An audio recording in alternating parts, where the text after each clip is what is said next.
প্রাণোচ্ছল ছোটাছুটিতে মেতে থাকার কথা থাকলেও অসুস্থতার কাছে হেরেছে চাঞ্চল্য। অসুস্থ সন্তানকে নিয়ে চিকিৎসকের অপেক্ষায় স্বজনরা। রাজধানীর শিশু হাসপাতালের জরুরি বিভাগ যেন হিমশিম খাচ্ছে রোগী সামলাতে। প্রায় 2 সপ্তাহ ধরে রাজধানীতে বেড়েছে শিশুদের ঠান্ডাজনিত রোগ। ব্রঙ্কিওলাইটিস ও নিউমোনিয়ায় আক্রান্ত হয়ে অনেক শিশু চিকিৎসা নিচ্ছে হাসপাতালে। অধিকাংশেরই বয়স 2 বছরের নিচে। কারো 2-3 দিন ধরে জ্বর, আবার কেউ হাসপাতালে আসার পর জানতে পারেন নিউমোনিয়ায় ভুগছে শিশু। জ্বর, ঠান্ডা, কাশি, আজকে প্রায় 10-12 দিন। শ্বাসকষ্ট, ঠান্ডা, কাশি। 1 সপ্তাহ যাবৎ জ্বর, কাশি, এই কারণে একটু ভর্তি হয়েছিল। তখন ফুসফুসির সমস্যা হয়েছে, ফুসফুসি থেকে পানি বের করা হয়েছে। গ্রামে ওই জায়গায় ডাক্তার দেখাইছে, পরে 105 ডিগ্রি জ্বর হওয়ার পরে বুকে এক্সরে করাইছে, বলছে ফুসফুসি এক সাইড নষ্ট হয়ে গেছে। পরে এই জায়গায় নিয়ে আসার পর আইসিইউতে রাখছি 16 দিন।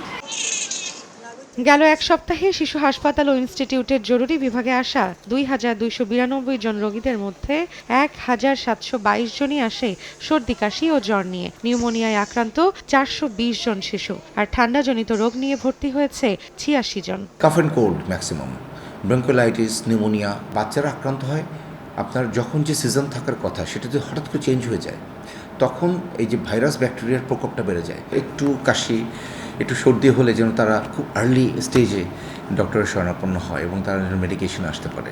জ্বর আসার 2 দিনের মধ্যে না কমলে দ্রুত চিকিৎসকের কাছে নেওয়ার পরামর্শ দিয়ে বিশেষজ্ঞরা বলছেন, বারবার বমি বা শিশু নিস্তেজ হয়ে পড়লে পানি শূন্যতা দেখা দিতে পারে। তাই স্যালাইন ও পর্যাপ্ত পানি পান করাতে হবে। বমি থামাতে পারছে না, কিংবা খেলেই বমি করছে, কিংবা বাচ্চার শ্বাসকষ্ট উঠে গেছে। কাশি, আমি তো হোম রেমেডি ইউজ করতেই পারি একটু গলা সুদিং করার জন্য। গরম পানি, লেবু রস, মধু খাওয়ালাম, 1 দিন 2 দিন ভালো হলো না, এটার সঙ্গে জ্বর হচ্ছে এবং সবচেয়ে বড় কথা শ্বাসকষ্ট শুরু হয়ে গেল।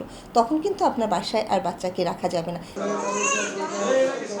100 ডিগ্রি জ্বর বা শ্বাসকষ্ট হলে তখনই চিকিৎসকের কাছে নেওয়ার পরামর্শ দিচ্ছেন চিকিৎসকরা। এর পাশাপাশি মাঝে মধ্যে শরীর মুছে দেওয়া বা ঘাম মুছে দেওয়া সহ ঠান্ডা খাবার বা ফুল স্পিডে ফ্যান ব্যবহারে সতর্কতা অবলম্বন করলে শিশুদের সুস্থ রাখা সম্ভব বলে মনে করেন চিকিৎসকরা। রৌনক নিয়ন্তা, সময় সংবাদ, ঢাকা।